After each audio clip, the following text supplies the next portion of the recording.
Di saat itu mata Faza terbelalak karena kaget.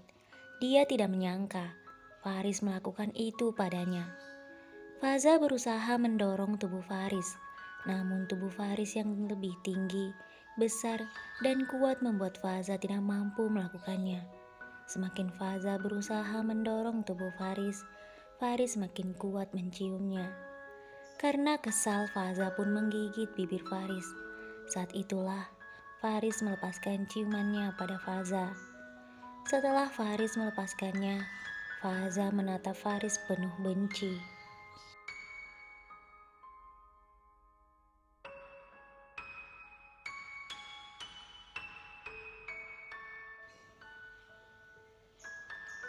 Tanpa terasa air mata Faza mengalir membasahi kedua pipinya.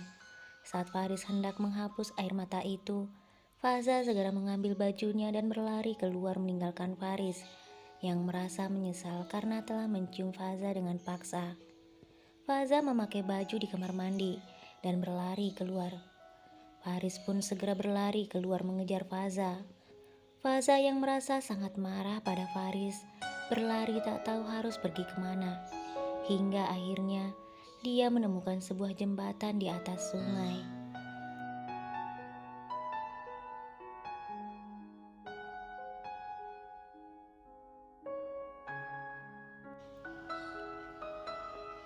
Faza duduk menangis di tepi jembatan itu, mengingat ibu, adiknya, dan juga kekasihnya Fadil. Faza menangis terseduh-seduh ketika mengingat bibir Faris mendarat di bibirnya. Faza semakin merasa benci ketika Faris menciumnya dengan kuat. Ingin rasanya Faza berteriak, memanggil ibunya, namun dia tak mampu melakukannya. Faris yang berlari dari arah belakang berhenti ketika melihat Faza duduk seorang diri di tepi jembatan itu. Faris kemudian berjalan dengan sangat perlahan karena khawatir Faza menyadari kehadirannya dan langsung pergi.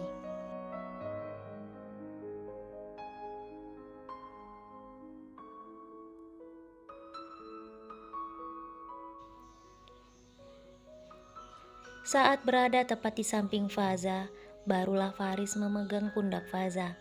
Faza yang saat itu menoleh sangat kaget melihat Faris berdiri di sampingnya.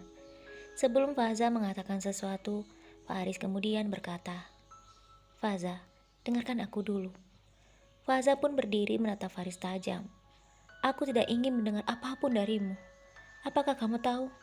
Ibu selalu mengatakan padaku bahwa kamu adalah laki-laki yang baik. Tapi kini aku sadar, apa yang dikatakan ibuku hanya untuk membuatku merasa aman."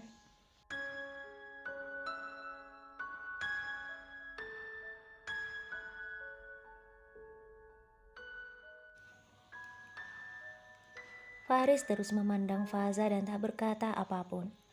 Faza kembali berkata, "Dirimu sama saja seperti laki-laki lain. Apa yang kamu lakukan padaku menunjukkan sifat aslimu. Sungguh sangat memalukan." Faris kemudian menggenggam kedua tangan Faza, lalu menatapnya. "Aku minta maaf jika apa yang aku lakukan padamu itu membuatmu sangat marah padaku.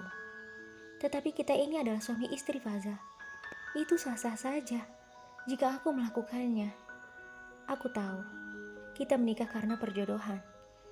Tetapi aku tidak menyangka reaksimu sampai seperti ini hanya karena aku menciummu."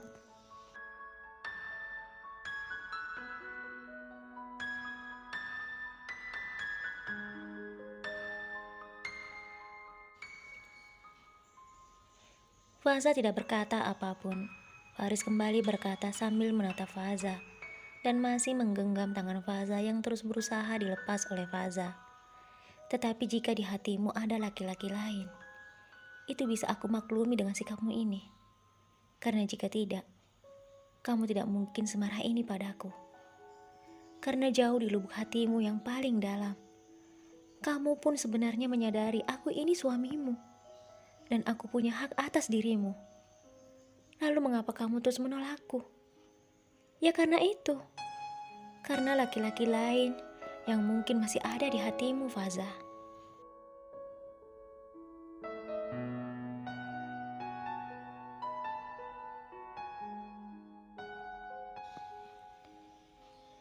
Faza tertunduk mendengar perkataan Faris. Faris kemudian mengangkat dagu Faza. Lupakan laki-laki itu, Faza. Jangan biarkan dia mengikat hati dan juga pikiranmu. Aku akan menunggumu untuk menerima kenyataan ini, bahwa kita adalah suami istri. Dan aku akan menunggu sampai kamu membuka hatimu untukku. Tetapi jika kamu biarkan laki-laki itu terus mengisi hati dan pikiranmu, aku yakin pernikahan kita tidak akan ada artinya, Faza.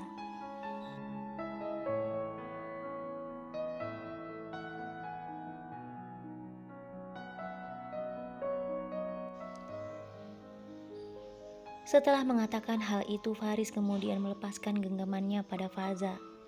Faris kemudian tersenyum pada Faza dan membelai wajahnya. Aku menunggumu, Faza. Aku akan menunggumu.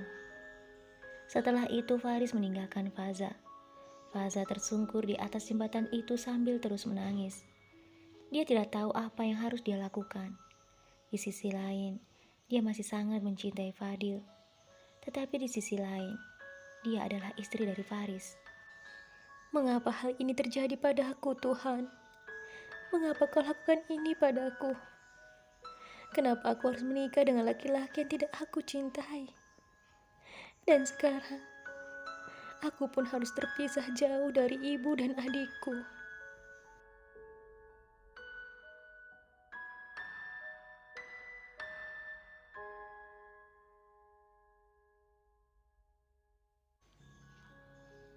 Saat Faris berjalan kembali ke rumah, Faris teringat saat di malam pengantinnya. Tanpa sengaja dia mendengar Faza berbicara dengan seseorang. Begitu mesra di telepon. Iya sayang, aku baik-baik saja di sini. Iya, orang-orang di sini sangat baik dan ramah. Aku juga sangat merindukanmu. Jaga hatimu untukku, sama seperti aku menjaga hatiku untukmu. Faris kembali teringat di waktu yang berbeda. Saat itu, di tengah malam Faris sedang memeluk guling dengan erat dan memejamkan matanya.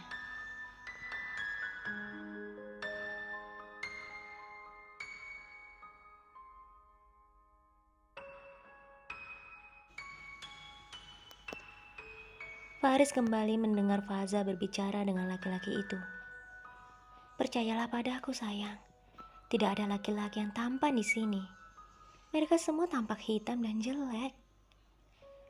Pernah juga ketika Faris baru saja hendak masuk ke kamar. Di balik pintu Faris mendengar Faza berkata, "Sudah dulu ya sayang, nanti ada orang yang mendengar pembicaraan kita."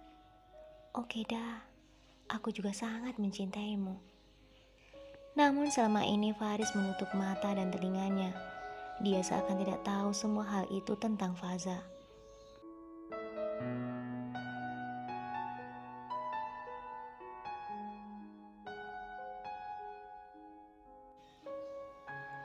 Saat Faza kembali ke rumah, Faza melihat Faris sedang memasukkan pakaiannya ke dalam tas.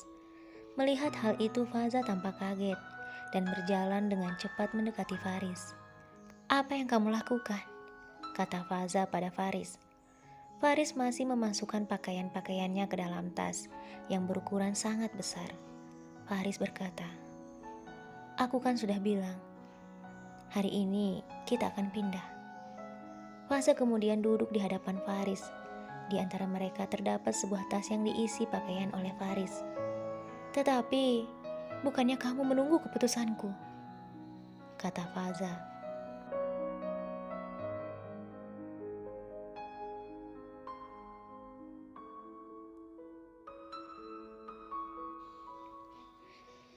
Faris menatap Faza. "Aku sudah menunggu keputusanmu sejak semalam, tetapi kamu belum juga memberiku jawaban. Jadi aku memutuskannya sendiri. Terserah kamu, mau ikut denganku atau tidak." Mendengar perkataan Faris, Faza sedikit kaget. "Oh, jadi seperti itu sekarang. Maksudmu apa? Aku mau ikut atau tidak? Katakan padaku, apa maksud perkataanmu itu?" Faris menutup tas yang sudah penuh dengan pakaiannya itu, lalu menyimpannya di dekat tempat tidur mereka.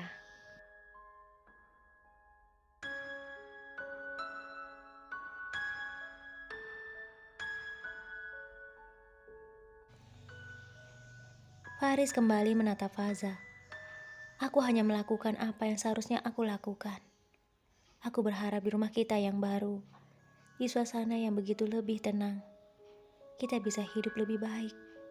Dalam arti, kita benar-benar sadar siapa kita sebenarnya saat ini. Apa tujuan kita berumah tangga? Apa artinya dirimu bagiku? Apa artinya aku bagimu? Itu saja. Sebagai seorang istri, seharusnya kamu ikut denganku. Tetapi kamu punya hak untuk memilih, ikut atau tidak. Karena aku tidak bisa memaksakan kehendakku padamu.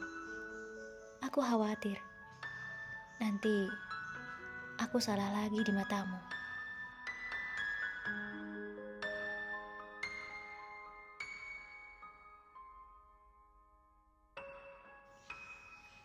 Sepertinya kata-kata itu cukup memberi pelajaran bagi Faza. Faza terdiam sejenak, lalu berdiri mengambil kopernya yang berada di atas lemari dan memasukkan semua pakaiannya ke dalam koper itu satu persatu. Faris yang saat itu baru saja dari luar tersenyum dalam hati melihat apa yang dilakukan oleh Faza. Sementara keluarga Faris tampak begitu sibuk menyiapkan segala sesuatu untuk acara syukuran pindah rumah Faris dan Faza. Mereka juga menyiapkan beberapa makanan untuk dibawa ke rumah Faris yang baru, untuk dimakan bersama di sana.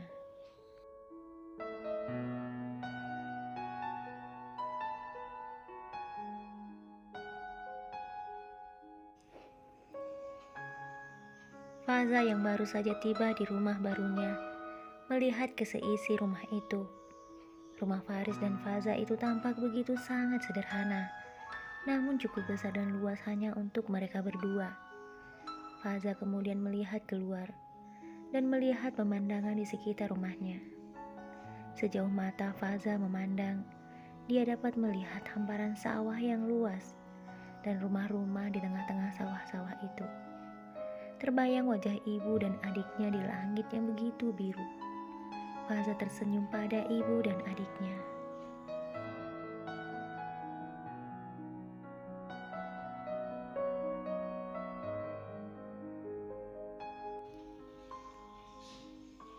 Lamunan Faza terhenti ketika salah satu sepupu Faris mengajaknya untuk makan bersama dengan keluarga yang lain. Faza yang duduk bersama dengan para wanita mencoba melirik Faris yang duduk sangat jauh darinya bersama dengan para laki-laki. Faris tampak begitu lahap menikmati hidangan di hadapannya. Lagi-lagi, Faza tampak terkejut ketika seseorang berkata padanya, "Faza, ayo makan. Jangan malu-malu, kita adalah keluarga." Faza tersenyum dan mengambil makanan yang berada di hadapannya, sambil sesekali kembali melirik Faris, yang saat itu juga sedang meliriknya. Faza tertunduk lalu menikmati makanannya.